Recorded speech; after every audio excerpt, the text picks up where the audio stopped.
Thank you. My name is Peter. I'm a recovered alcoholic.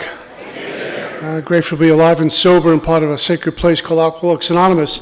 And first things first, thank Scott and the committee and Lee for taping, for this kind invitation.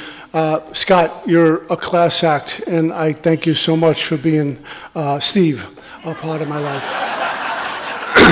Not the first time I've done that. I was at a meeting one time, a conference, and thanking this guy for about 20 minutes, and his girlfriend says, "You have the wrong guy." Steve, thank you. And Mark, right? Make sure that's right. And my fiancée, Marion, I believe, last night. I think my name is Peter. I don't even know anymore. If someone can find the air conditioner guy, tell him I want to speak to him right after the meeting.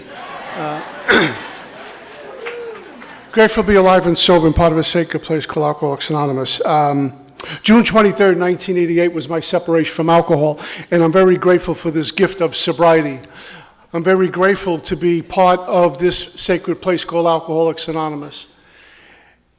And if you haven't experienced the sacredness of Alcoholics Anonymous, I pray you stick around long enough to experience the sacredness of AA, where people like us, our lives get reborn and resurrected when we live in the light. And what I can only do as good as the light I'm standing in. And what the big book allows me to do is take me to a place called God and allow me to experience this kind of light that we experience in Alcoholics Anonymous. I'm very grateful for that. I'm very grateful on most days to be attached to very little and open to much, to live in inspiration, inspired, in spirit, because we get to walk in the sunlight of the Spirit in the sacred rooms of Alcoholics Anonymous. This whole thing I have found out in the years I'm sober does not make sense. Alcoholics Anonymous does not make sense. That a wretch like me can be giving you a talk, that someone like me can be able to be trusted with someone's life to sponsor them and bring them to the light. And we pass the torch one on to the other. Because I know civilians look at us as 2,000 people showing up at the hotel, leave town. But here we are and we walk, and I lean on you and you lean on me, and somehow a day at a time it makes sense, experientially to make sense.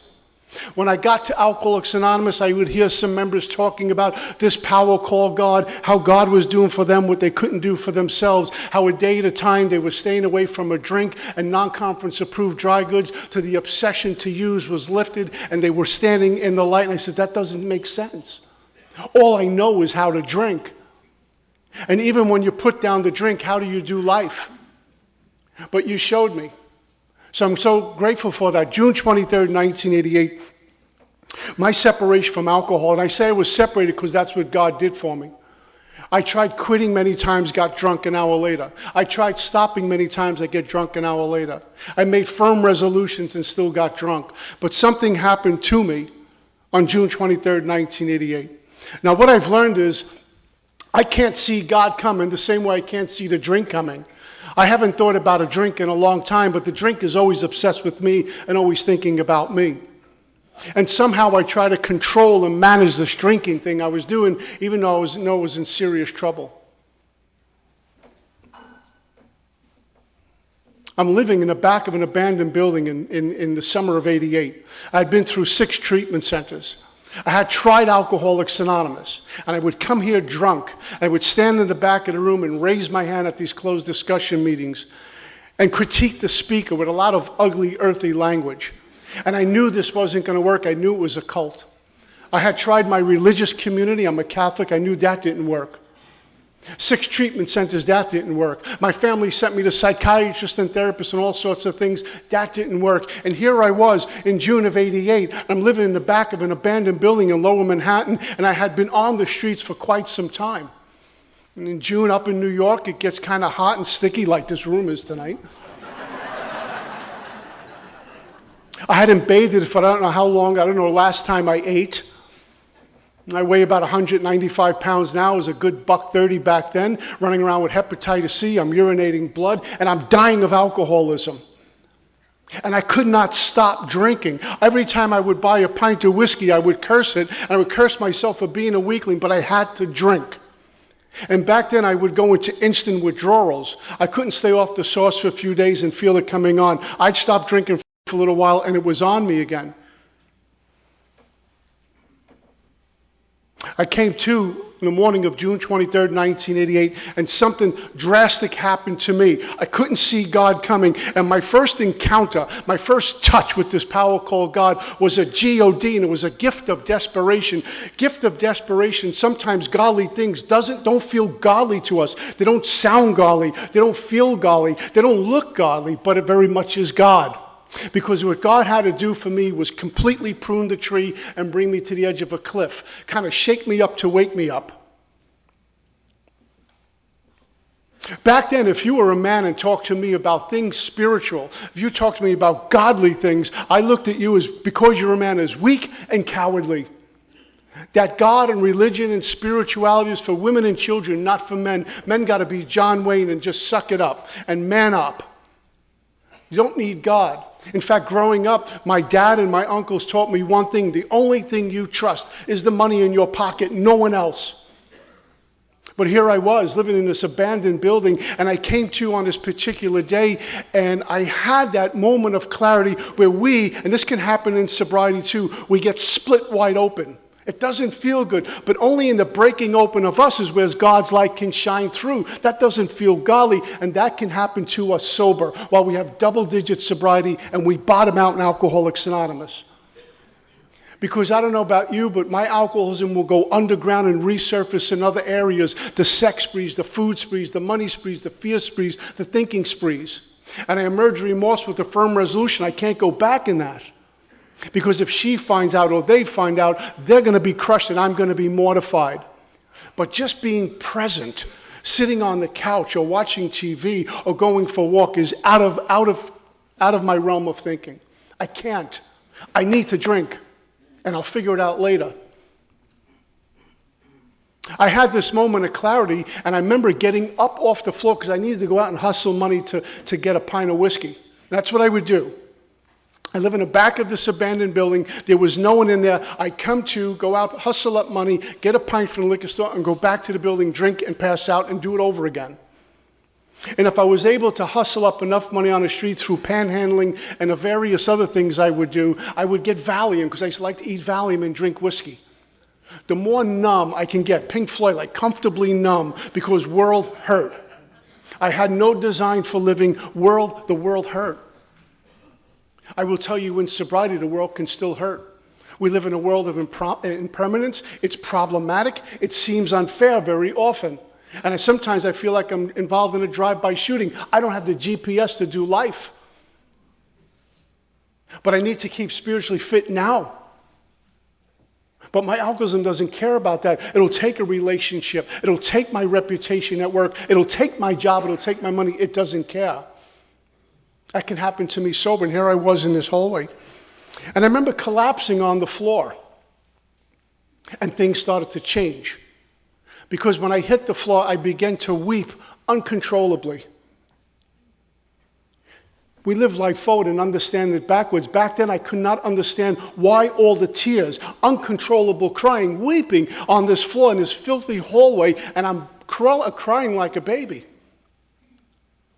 What I've learned now is the purging of years of betrayal and addiction and alcoholism and all the things that happened to me. I had a mom who should have been sitting in these rooms nowadays, but her alcoholism took her to a place of suicide when I was 14, and that kind of devastated me. I had a dad who was cunning, baffling, and powerful, makes Tony Soprano look like Tinkerbell. I had this very tough man, and I was afraid of him, and here I am in this hallway, and my life stopped for a moment. And I could not stop crying. It was purging of years of this stuff. And in that moment, God made me right size. See, for years I would tell AAs, and I meant it from the heart, that I surrendered on June 23rd, 1988. And I made a plea to God to help me. It looked like that from the outside, but what I've come to learn is I did not, nor I do now, have the ability to even surrender. I will tell you, it is not being falsely humble. I've done nothing for my recovery. I haven't earned anything. I have no great insight. What has happened to me is you gave it to me via God. And on June 23rd, 1988, God surrendered me. God gave me the insight to make a phone call, and God has continued to give me courage, strength, direction, be teachable, and endurance to be here this long. I've done nothing. You handed me sobriety on a silver platter, and God gave me the gift of desperation where I said, okay, I'll do what you tell me to do. Because a day shy, I'm not listening. A day late, I might be drunk. But something stopped on June 23rd, 1988. It was the bottom that beat me into a state of reasonableness. And that has had to happen to me in sobriety more times than I care to admit. When someone is reasonable, you can negotiate with them. You can talk to them. When someone isn't reasonable, you cannot talk to them. That's how I was on June 22nd. June 23rd, 1988, God made me reasonable, and I listened. And that very same God who I mocked and spat at, and quite frankly despised for so long, I begged him, please, if you're out there, take me from this, my exact words, I don't want to die. I was not thinking about Alcoholics Anonymous. I was not thinking about going back to treatment or AA, because those places don't work. I just don't want to die. I wasn't trying to stay sober to get her back or get the job back or make some money. I don't want to die. I hope God keeps me sober until he calls me home one day. But that particular moment may be as honest as I will ever be in my entire life. There were no reservations, no lurking notion. There was nothing. I just don't want to die. And then it got even different, more interesting. There was no one in this hallway. And I make this plea to this God, if you're still out there, while I'm weeping. And what I hear, and if you had godly experiences, you know exactly what I'm talking about. Because in this era, it went like this: enough, I have other work for you to do. Where God's voice cuts right through all the noise, as he does now. It's really interesting when we learn how to meditate, we realize how noisy we are and how noisy we're walking around. And I get used to that noise. And I think God's voice is in that noise. And I start to listen to all those voices, the chatter of 1,000 monkeys going on in my head all at once. That's God, that's God, that's God. God's voice is different. It's a different language. It's a different sound. And it cuts through everything and splits us wide open. Enough, I have other work for you to do. And I said, oh my God, I'm out of my mind. I'm hearing voices. There was no one in this hallway. There was no one in the hallway. I was at the back of an abandoned building. Now, I've been through 6 treatment centers, and people said, you're going to get to the point of wet brain. You're going to see things and hear things. And I'm saying, it's happening. I have wet brain. Oh my God, I'm completely out of my mind. I'm completely out of my mind. This is not really good. Here's the good news. I was completely out of my mind. And I pray everyone in this room leaves your mind in this room and goes home without your mind. Because it's the place that all the problems start. They all get generated in the mind. All my resentments, all my future, all my regrets, all my remorse, everything comes from the mind. And yet when I'm out of my mind and I get some stillness, I go, well, this is uncomfortable, and I get back to thinking again. I was completely out of my mind, and I pray to always stay out of my mind. Unfortunately, I go back in every once in a while.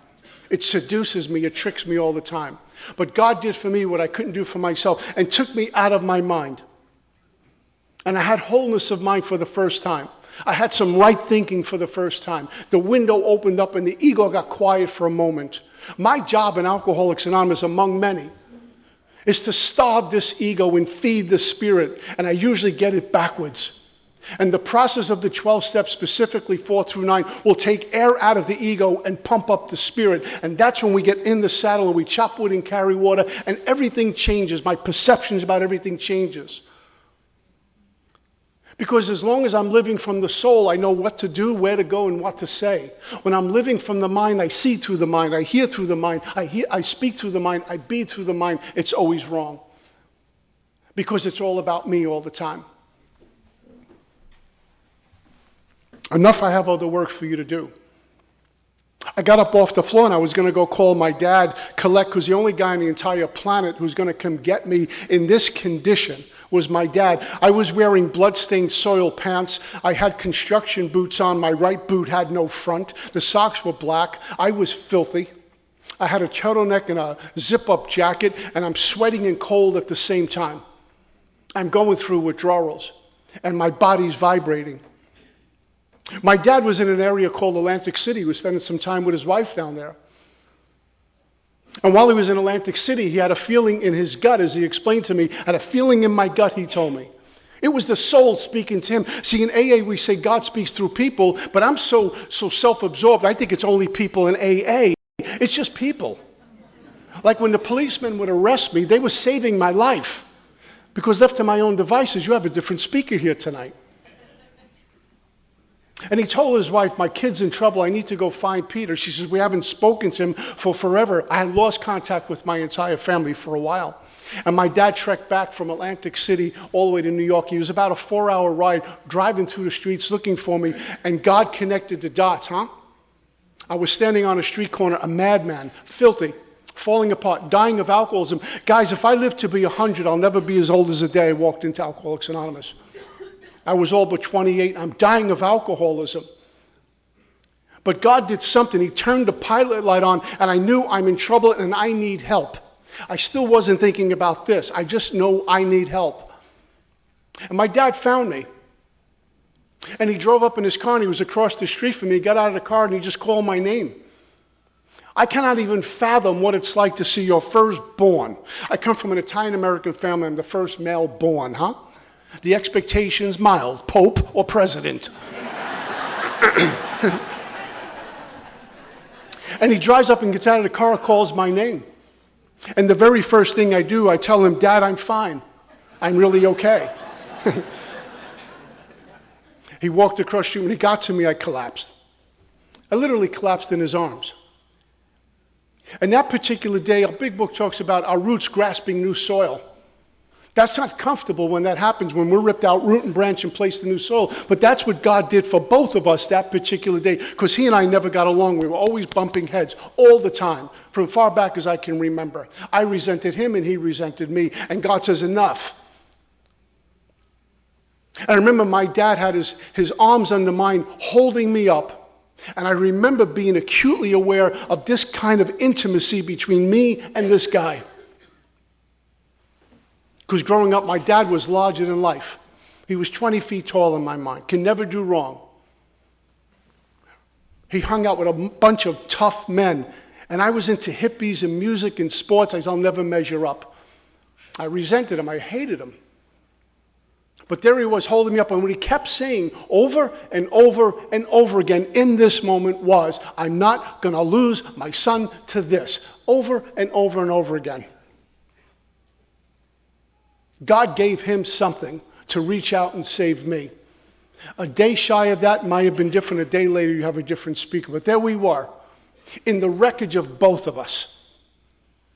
But God will use anything. Here's what I learned. We're called to sanctity, like it or not. We're born to be saints, like it or not. And God, in order to create that, will use everything and everyone to bring us to that place, even when it feels like it's hopeless and desperate. That's God's orchestrating me to get my attention.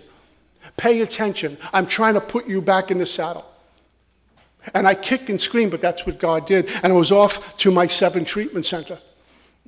And I like to tell you that I was the poster child for treatment after 7 times. But after 10 days of being in this treatment center, I was going out the door because I needed a drink. The detox process was horrific. My first time to treatment, I did it standing on my head. It was nothing. Push-ups and sit-ups. I fell in love every other day. Rehab romance. Well, she's got 3 days. She's healthy. She's better than me. This will work. I know it'll work. And I was going out the door because I really needed to drink. The voices in my head were back and would tell me, who are you kidding? You're Peter Marinelli. This AA thing, this sobriety thing is for those other people. You're Peter Marinelli. You don't do anything. You start off good and bomb out all the time. This is one big scam you're running again. Just go get drunk and get it over with. And you know what? It sounds like a good idea. If I can just drink myself to death and just get rid of this whole thing. I can't do life. I don't know how to do this. Without being falsely humble, I still don't know how to do life. AA and God has shown me. I don't have a design for living on my own. Because I'm sober 31 years, I cannot manage my own life. I'm an alcoholic, drunk or sober. I cannot manage my own life, period. It tells me in my big book. My ego wants to run my life right into the ground. After about 10 days, they sent me out to Minnesota. And what I thought was, they tricked me. I thought it was going to be a few more weeks of treatment. I wound up staying out there for a whole year. And somewhere in that stay, they took me to a meeting called the Three Legacies meeting. It was a Friday night meeting around 7:30. There's about 300 people at this meeting. And everyone was standing by the greeters by the door dressed. Everyone was dressed. And the men got up to the podium with a suit and tie, and this was a different walk. I haven't seen this for many years. I'm used to street folks who look as bad as I did. And they talked with dignity, integrity, and humility, and they wept from the podium. I never saw this before. And as intimidated as I was by this world of AA, I wanted desperately what you were offering, but I was just afraid to get my back off the wall and move forward, because I knew in here that I don't deserve to be here based on my track record. And you know what AAs did? They said, welcome. Welcome. And they took me like a child by the hand and introduced me to all the elders, and they said welcome. And they poured me a cup of coffee, and they sat me down, and they talked to me. They didn't care where I had been. They didn't care about the crimes I committed. They didn't care. They just said welcome. And little by slowly, I began to chop wood and carry water, and I get to talk about the good news tonight to you. And when I talk to you about the good news, it feeds my soul. It's an unbelievable thing, Alcoholics Anonymous. I give everything I have, and I go home with the full soul. And prior to Alcoholics Anonymous, I was the man of greed, seeking everything. I went home nothing, where I find out in here the humble man gives it all away and expects nothing and walks away with everything. It's one of those things in AA that civilians go, it's impossible. How's this possible? How do you folks meet and get along? I remember being at the International in Minneapolis and talking to one of the police officers. I don't know, it was about 50,000 of us hit the city. He says, the easiest weekend we ever had. You guys don't even jaywalk.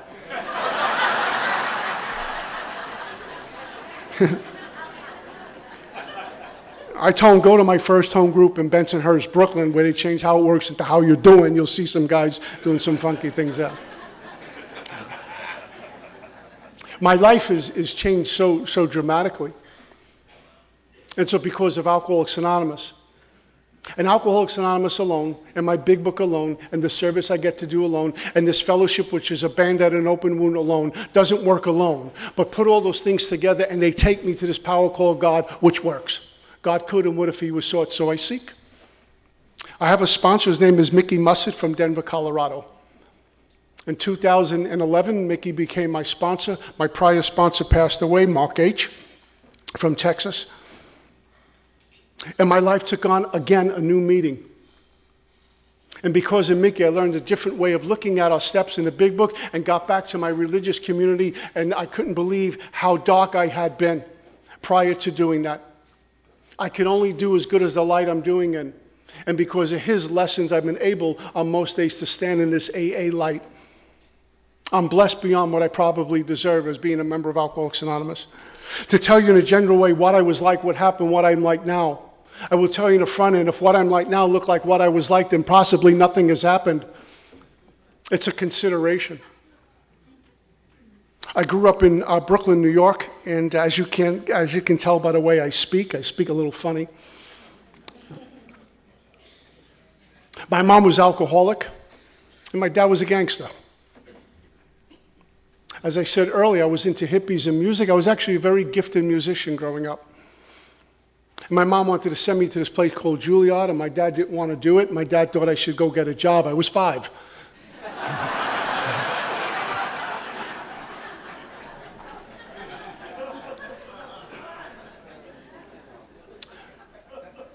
And I watched my mom growing up getting drunker and drunker and taking pills and going from doctor to doctor and from sanitarium to sanitarium, watching her have these things that I now know are called nervous breakdowns. My life was centered around my mom. I was a mama's boy. She taught me how to play sports. She'd take me for my music lessons, and was my biggest booster. My dad thought it was just a phase. I began to really resent him by the way he would speak to me, and my mom was kind of the buffer.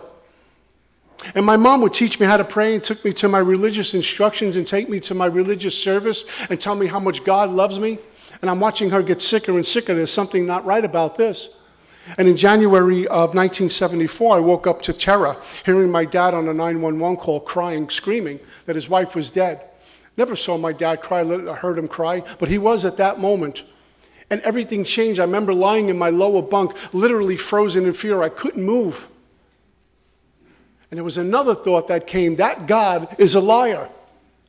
And I didn't make a conscious decision to back away from this power called God or my religion, but that's what I did. It doesn't work, and life started to hurt really bad. Around ages 8 to 10, I never told anyone, but there was a gentleman who would come visit a distant relative, visit our family, and was doing things to me that he should have been locked up for. And I couldn't tell anyone about that. And I got this sick mom, and then she commits suicide, and I got this guy called Dad that I can't even talk to. And that's been my story until I got drunk. It was a few months after my mom passed. The guys were hanging out on a street corner in Brooklyn. And back in the day in Brooklyn, New York, that's what you did. You hung out on street corners, and you played loud music. Rock and roll before disco ruined everything. And that's what we used to do. And the older guys would drink beer and roughhouse and talk to the girls. And I wanted what they had to offer, but I was just afraid to get in there. I knew I was going to get caught drinking. And this one Saturday night that I didn't care, I put my hand in there and I took a few pops off the court. And, surprise to me, nothing happened. And so I drank a little more and I drank a little more. And somewhere, by the time I polished off that quart of Colt 45 beer, I got nice. To a place that was indescribably wonderful. Bill Wilson says it best. I had arrived. I showed up for life. I was present. I was actually present to the moment. I wasn't thinking about later on. I wasn't thinking about what happened before. This is a wonderful thing. It was euphoric. I found myself roughhousing, talking to the girls, and I was part of life at last. What a good thing. I was looking at the world through alcohol. I had no idea about this phenomenon called craving, this mental obsession, and who ever heard a thing called spiritual malady, but that's what I was in. The guys called it a night and went home. I went into instant sobriety. Please do not pull the plug on this. This must last forever. I found a panacea for my ills. It's called drinking beer, and everything gets nice. Everything gets soft, because when you take the alcohol away, I'm stuck with me, like now without God, and I get untreated quick. I have no design for living, and I had no design for living back then. The next morning I got up, no hangover, no handcuffs, no one looking for me, but I went down to the park to play ball with the guys, and I remember walking in where my shoulders were this wide because I had a story. And more than that, I found a solution. I think about a 14-year-old now who needs alcohol to do the day.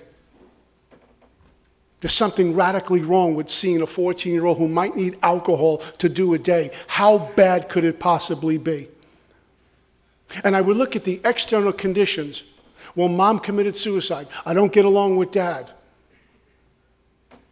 Lots of folks have that. My problem was always internal, because that's where my unmanageability lives, internally, not out there. So for me to start trying to rearrange the world out there, it doesn't work. It's short-lived. What I need to do is go inside, but who knew how to do that back then? I'll just take more alcohol. And the more I drank, the more I drank.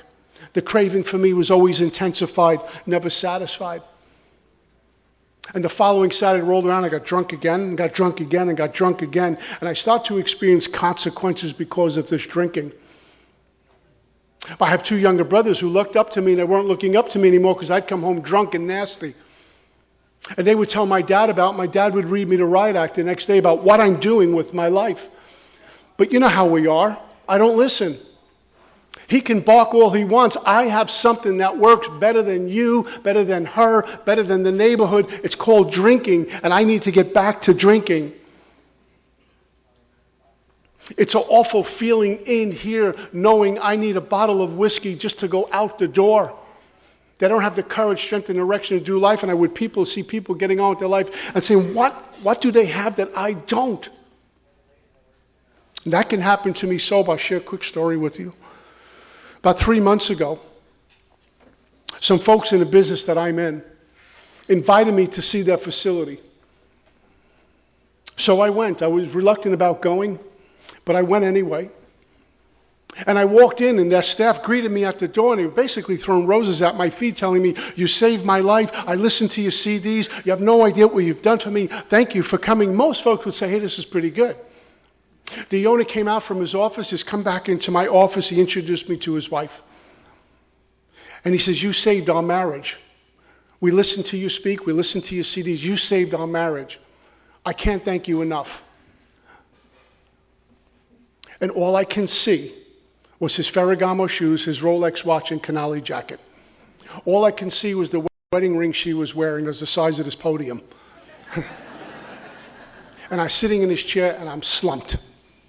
And my mind is telling me, loser. I excused myself and went back to my car and I began to weep and I'm saying, what did I miss? I'm a bum. I own my own company. I'm a bum. That's what my head told me. I called my sponsor and he said, that's alcoholism. That's alcoholism, sober. When we fall asleep spiritually. And that's what I did. I fell asleep. We prayed over the phone. He gave me some inventory things to write, and I called him back. We prayed again, and I drove away, and I was out. But that's how quick life will gobble me up sober.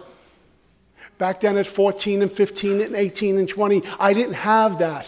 I was just trying to figure it out as I go along while I'm getting drunk. Bad recipe for success. I woke up one morning and I needed some money, and I used to steal from my family because I'm an alcoholic and I'm a coward. So why get a job and earn it? I'd rather steal it. And I would take things that didn't belong to me. And this one particular morning I discovered my dad's checkbook. I had the idea if I forged his name on a check, I'd go down to the local store. They all knew my dad. They were afraid of my dad. They would honor anything he said. So I go in there and say, look, my dad gave me a check. He says, yeah, no cash. Can you cash it? They kind of look at me cockeyed and said, okay, sure. They give me $20. I walked out with beer. I thought I hit Powerball. This was a great thing. So I went back and took another check the next day, and I did this for a little time. I'm about as sharp as a bowling ball. I knew nothing about checking statements. And all those checks came back to him.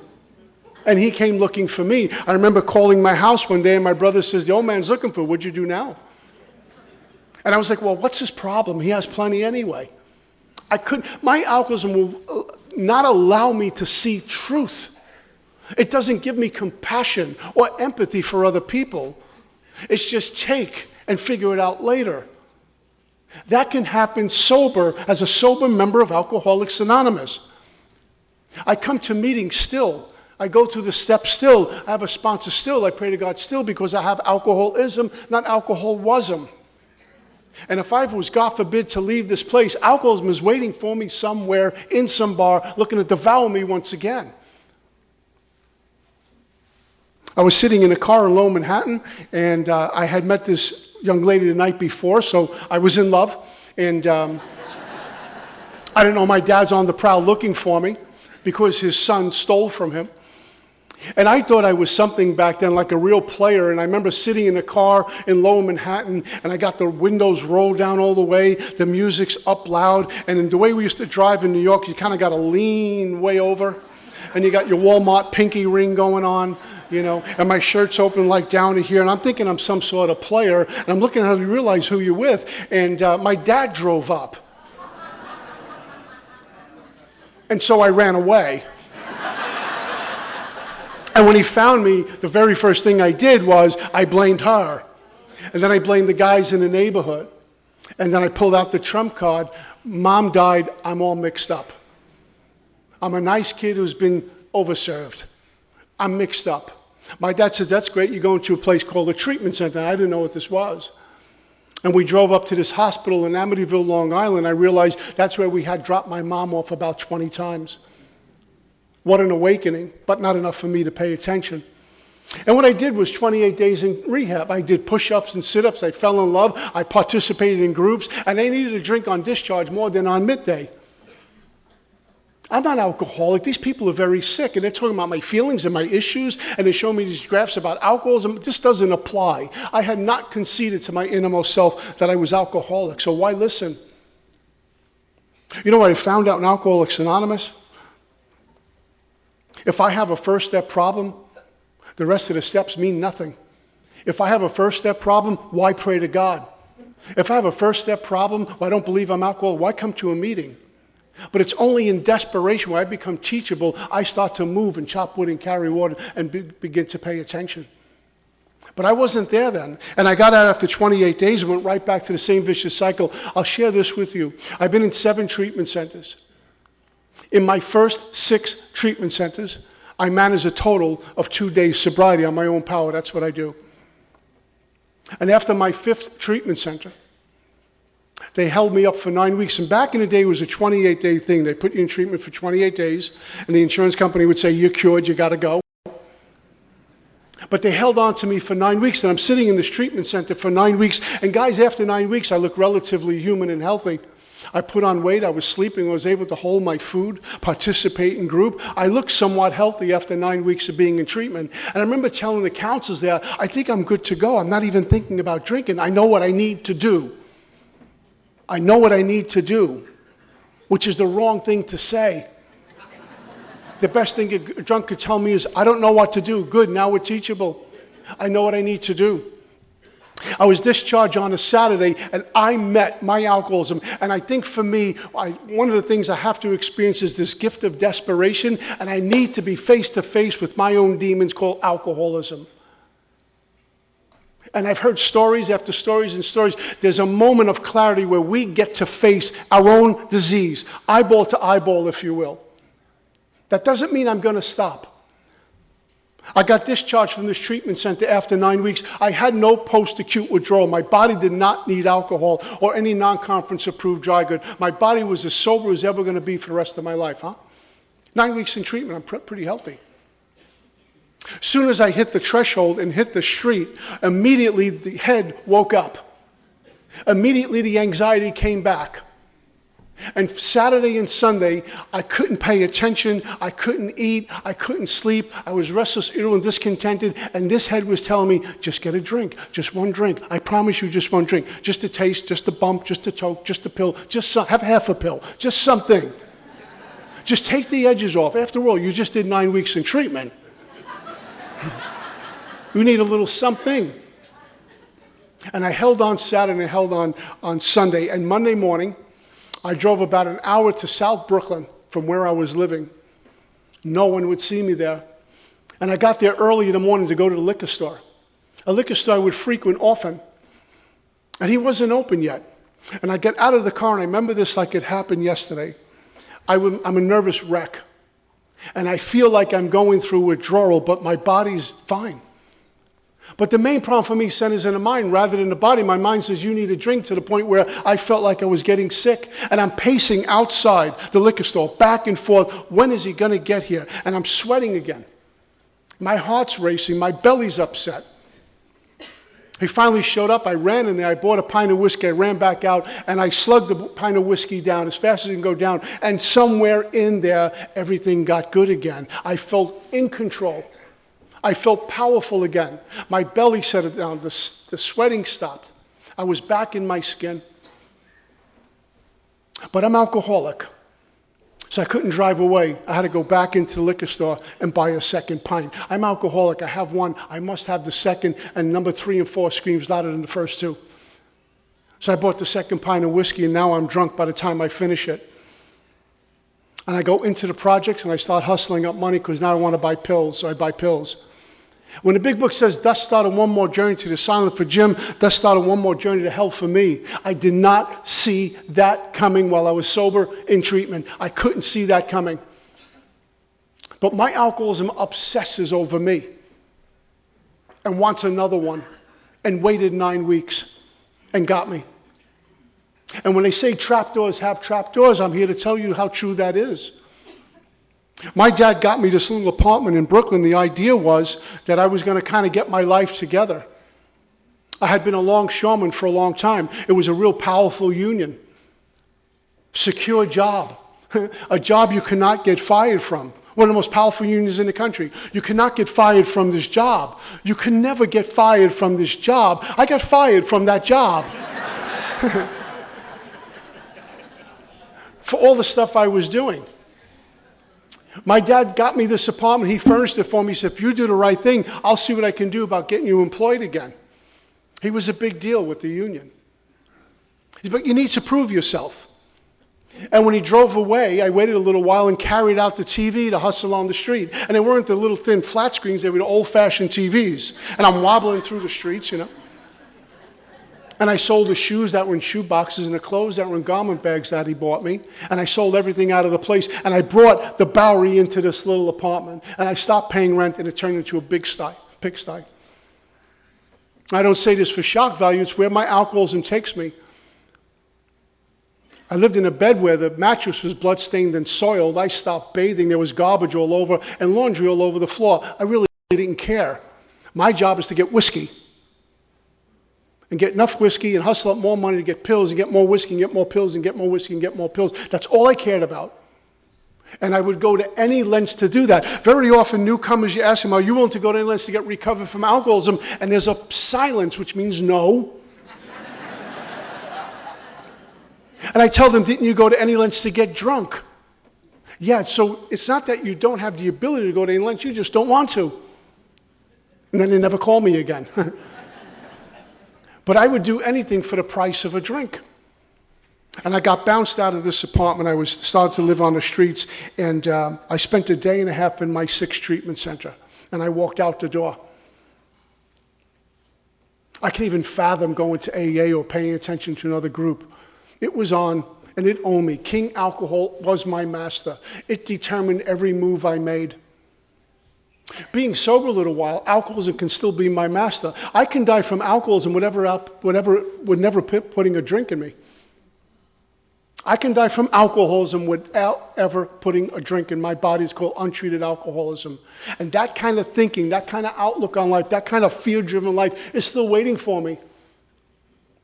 My job is to be disciplined to the spiritual principles, to stay in the middle of Alcoholics Anonymous and commune with God. What I'm doing with you right now is communicating. When we read our big book, it communicates to us. When we talk to a sponsor, they communicate to us.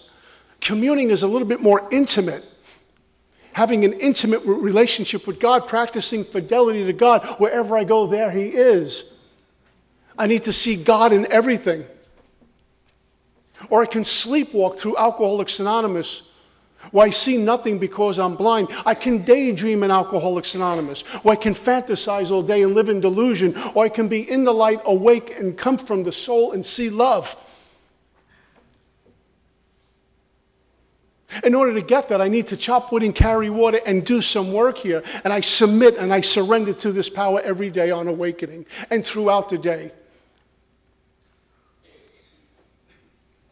Because what I have found out, God doesn't love me or us if we change. God loves us so that we change. And it's not just a passing by, I had a God moment. We can have a direct encounter with God, and it can stay with us. God's not going anywhere. I move all the time. God's feeding me here, and I'm looking there. Because that looks a little bit better. It's more on my terms, what I want, and I'm under this delusion that I have control over stuff. I can control outcomes. Even in the most sacred moment of my day when I'm praying to God, I'm still seeking control in prayer. If He gives me what I want, He exists and loves me. And if I don't get what I want, then God doesn't exist. I'm like a child when I pray to God. And sometimes that sense of control is just shattered by circumstances. God says, enough. It's not willfully relinquished, but involuntarily shattered. And I bottom out, but God gets my attention. Live life forward, understand it backwards. All of those bottoms, they were awful. But He got my attention. And what's my primary purpose? Know God, love God, serve God in this life so I can know Him in the next. Stay sober, help another alcoholic achieve sobriety. Isn't it funny we go to so many meetings? I don't know if it's like that in Tennessee. We go to conferences, and the God word is kind of like here and there. And my experience with Alcoholics Anonymous, this whole thing is about God, taking a drunk to God, having that drunk experience his own God. Alcoholics Anonymous is about God. Who else is going to save me? My therapist ain't coming in the middle of the night to get me. If the police come, I'm going to spend a night in a can. Family members are probably not going to pick up the phone, but call up a drunk in AA. They say, I'm on my way, and I'm bringing a few with me. And they'll sit down at that time and start to sponsor us to get us to God. Because He could and would if He was sought. But how many meetings do we go to when we talk freely and openly and shout this power called God from the rooftops? Which is what we ought to be, in my humble opinion, a pep rally for the power of God. Where people like us, our lives get reborn and resurrected in the sacred rooms of AA, and our little home groups with 10, 15, or 20 people. The new guy comes in, and 6 months later, he's top dog in the group sponsoring people. That's what we do in AA. I lean on you and you lean on me, and somehow the wounded soldiers, we walk. And that can only be experienced because telling someone they're not going to listen, they watch us. They watch us walk. And God turns on the light, and then they follow. If recovery is not the most important thing in my life, I can't have it. If it's not the most important thing in my life, I can't keep it. It must go ahead of everything.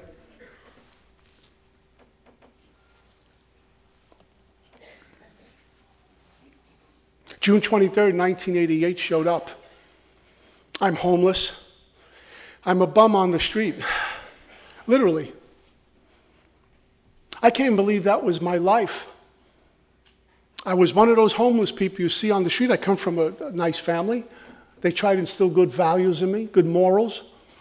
My dad tried to teach us right from wrong. Both my brothers are fairly successful. They used to drink. They used to do drugs. And then one day he said, enough of this. This is crazy. I kept going. And over and over and over, I would try to control and manage the whole thing, including you in my life. And the deeper into the hole I went, the very same mind that keeps telling me it's going to fill the hole is the very same mind that keeps digging the hole, and I fall victim to it all the time. And that can happen in sobriety.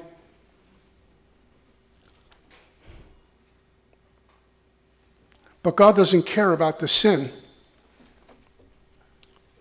A man goes to his friend and tells him, can you tell me about all my sinfulness, all the terrible things I've done? And his friend starts rattling off one thing after another. Another man goes before his Creator and says, God, I've really screwed up. Can you tell me all the sinful things I've done and all the terrible things I've done? And God says, I don't remember. And yet I come into Alcoholics Anonymous and they tell me, find God. I says, no. I don't believe in God. Yeah, you do. It's called a pint of whiskey. So I'm so grateful for this gift of desperation. I was brought home from Minnesota after about a year, and I was brought to my first home group, the Free Spirit Group in Brooklyn, New York. A lot of don't drink, go to meetings folks, but they love me. A lot of put the plug in a jug folks, but they love me because I was a new guy walking in the door. They didn't care if I had a big book, a 12-inch or nothing. They said, he's new, go get him. And the old timers, bless their hearts, they were masters at this. They get to the door and they make sure you didn't leave once you got in. Where you going, you know? Sit down. Okay?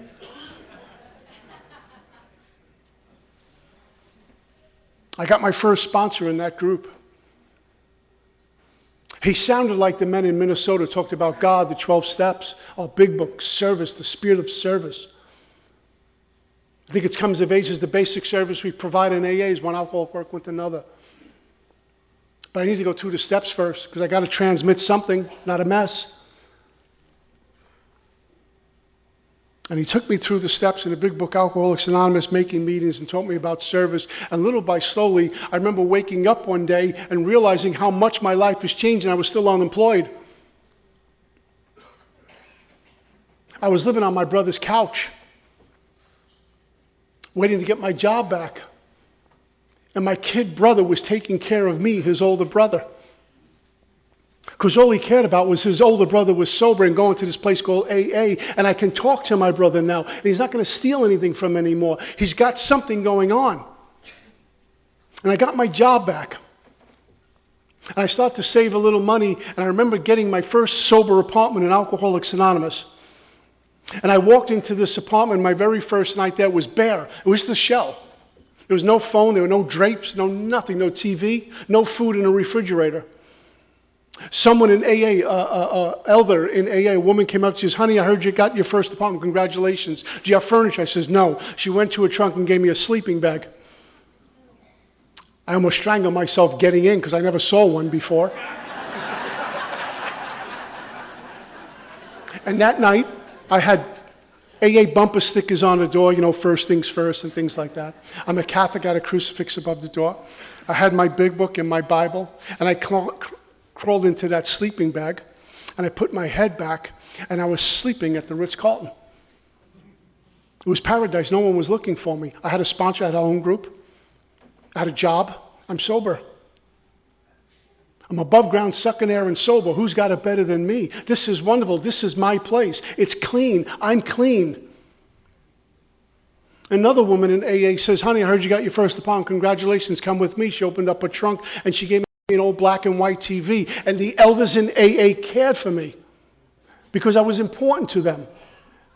And moreover, their sobriety was that important, and they knew by giving, somehow they received tenfold. And then one particular morning, there was a ring at the bell, and my dad was standing at the door. And he came in. When he was standing at the door, he had one of those boxes with the saucers and plates and cups, serving for four. And he had like a Mr. Coffee in box. And I washed the pot out as quick as I could. And my dad and I had our first, if you will, sober cup of coffee together. And I remember I was a nervous wreck being around him that close. I hadn't gotten to step 9 just yet with him. And he's just looking at me and staring at me. Months later, he told me the reason why I kept staring at the way I was is because I couldn't believe my son was alive and sober and being a gentleman to his dad. Because I couldn't believe, it made me believe in God.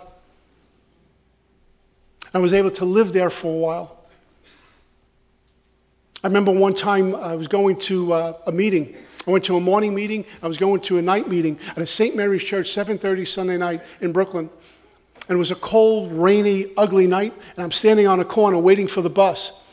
And my brother turned the corner. He was coming back from the gym. And when he saw me standing on the corner in the rain at night on a cold winter night, he froze and his face went flush. And he said, where are you going? I said, I'm going to St. Mary's Church for an AA meeting. I'll be back around 9. We'll order some pizza. We'll hang out.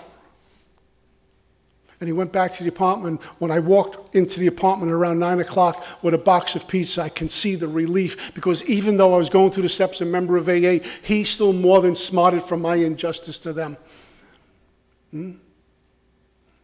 I look at the harms caused as an external thing where I stole money, I said bad things to you, and they interpret that as an internal wound. And what I've learned the hard way is although the wounds might heal, the scars are forever. I need to chop wood and carry water and practice these principles in those affairs, even when others around me are not. And God in all His power and all His mercy and all His love gives a guy like me, a wretch like me, the ability to practice these principles in all of those affairs, even when others around me are not. And that does not come from me, but it comes to me and to you from this power called God. That's what my AA is about. Why would I stick around after a long meeting and a new guy's at the door? Instead of going home, I grabbed a new guy. That doesn't come from me, but it's called mercy, the way God did it for me and you waited for me. That family of mine has been reassembled little by slowly. When you walk into a family reunion or family holiday, there's not, doves flying around and harps playing music. It's a little edgy.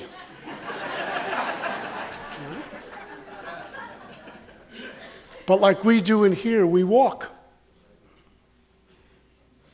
That guy I call Dad, I wouldn't call him an atheist growing up. He believed in God, but it was for women and children. I was at his apartment a few months ago. It was getting dark out. And he said, I want to show you something. He said, see that star? He said, that's my God. I pray to it every morning. And when I fall asleep at night, he said, thank Him for another day.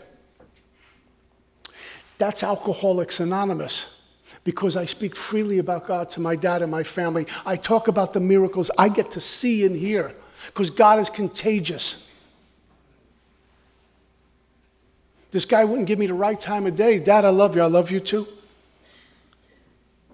He sat in the therapist's office on many occasions to get rid of his demons. This is indeed miraculous. And I say that because this is what Alcoholics Anonymous does. It not only treats me, but it treats family members. Years of living with an alcoholic make any child or wife neurotic. The whole family has become ill family afterwards, tells me. My job is to chop wood and carry water and take this where our book says a much more important demonstration of these principles lies before us in our homes, occupations, and affairs. I'm not here just to get information, but seek transformation. I'm not here to be programmed by my program, but awakened by this program.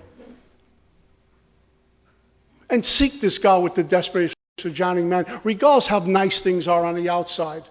Because I have alcoholism, not alcoholism. This power hears the soul. It knows when it hurts. It knows when we got this stuff going on. And I return to it on bended knees in the morning and asking, what do you want me to do? Where do you want me to go? What do you need me to say? Because none of this is any of my business. But I suit up and show up for fun and for free. I'll share a quick story. Mary and I were scheduled to go to Sweden to do this workshop. And we fly from Fort Lauderdale up to Newark, New Jersey airport. And if you've ever been to that airport, it's not the training ground for spiritual growth. A little rough. We get to the international gate.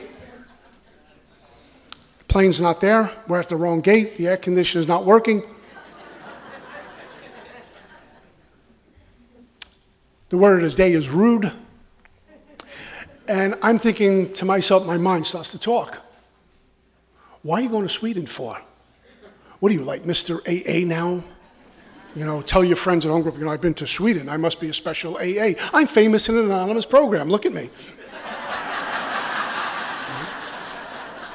And who wants to fly like 7 or 9 hours to do a weekend? Think about it. You fly like across the country, do 1 hour talk. I'm going all the way to Europe to do like a little weekend. There's a lot of other folks can do this. I don't want to. I'm afraid. I became afraid.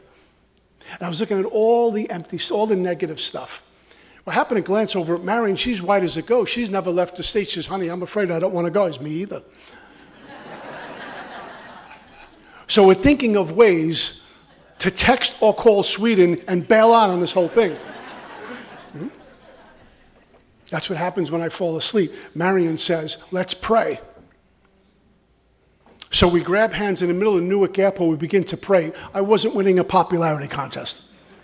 And we close our eyes. We begin to pray. And when we opened our eyes, there was a woman standing maybe 10 feet from us, smiling at us. Now, Newark Airport, when strangers smile at you, go to another terminal. And she says it's so wonderful to see people praying in public. And she walked closer, and her and Mary and myself, we started to talk. And she had members in her family in AA and Al-Anon. And she was going to Sweden. Her dad had poor health. And we began to talk. And as we talked about AA and Al-Anon to this woman, I could feel like life coming back to me. And then she asked Mary, may I ask what you were praying? And part of what Marion prayed was, I can do all things through Christ who strengthens me. And she stopped. She says, oh my God. She's a very religious woman. She said, I have these bracelets on my nightstand, been sitting there forever, and this morning something told me put this one bracelet on. I don't know why, but I put it on. I listened to that voice, that quiet voice. Now I know why. And she took it off and she handed it to Marion. What was written inside the bracelet was, I can do all things through Christ who strengthens me. At this point, I'm going, I'm ready to go to Sweden and kick some butt. Let's roll.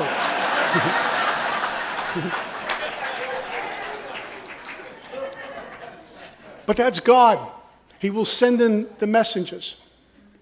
So we told her, when we're up in the air, let's talk. It's a long flight. Let's just talk. Have some fun. She says, sure. We saw her get on the plane. She was sitting towards the back. We were sitting close to the front. So we were like the first ones off. But during the flight, Marion said, I'm going to go look for her. And Marion went through the plane. She came back. She says, I can't find her. So maybe she was in a ladies' room. We waited a little while longer. Marion did it again. Now, Marion's alcoholic, which means she was looking at people's overhead compartments and under seats for this woman. Couldn't find her. We deplaned. We were stalking. We were waiting. People were getting off one by one. This woman never got off the plane. We saw her get on. She never got off the plane. We saw her get on. She never got off the plane. And we watched everyone. We were the first ones off. Now, a lot of things could have happened. But I've heard many of your stories of the God winks. That God sends us out. Steve invited me here. I don't just say, oh, I'm going to a conference. God, through group consciousness, Pete, you're going to go to Tennessee. God, through group consciousness, Pete, Marion, you're going to go to Sweden to deliver a message, and we'll send in all the troops to get you there. I just have to become willing. And when I wasn't willing, I turned back. Father, I'm not willing. He gave me willingness, and by showing people up, putting people in my life like we do in Alcoholics Anonymous, the only thing God wants is our soul, my soul, which is everything. Huh? And yet I give God my soul, and He gives me a life. And I give God my life, and He gives me purpose. And I give God my sinfulness, and He gives me forgiveness. And I give God my drunkenness, and He gives me sobriety. And I give God my sobriety, and He gives me Alcoholics Anonymous. How blessed I am, how blessed we are to live in this light. What an opportunity to do another day sober. When I think I can speak for most of us, we lived in dark for so long with no hope.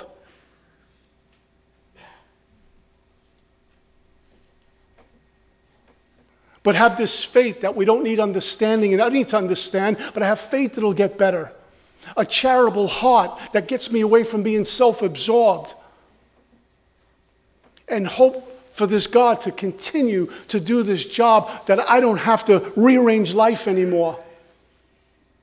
And all I do is chop wood and carry water. Chop wood and carry water, and somehow the ground gets plowed. It doesn't make sense.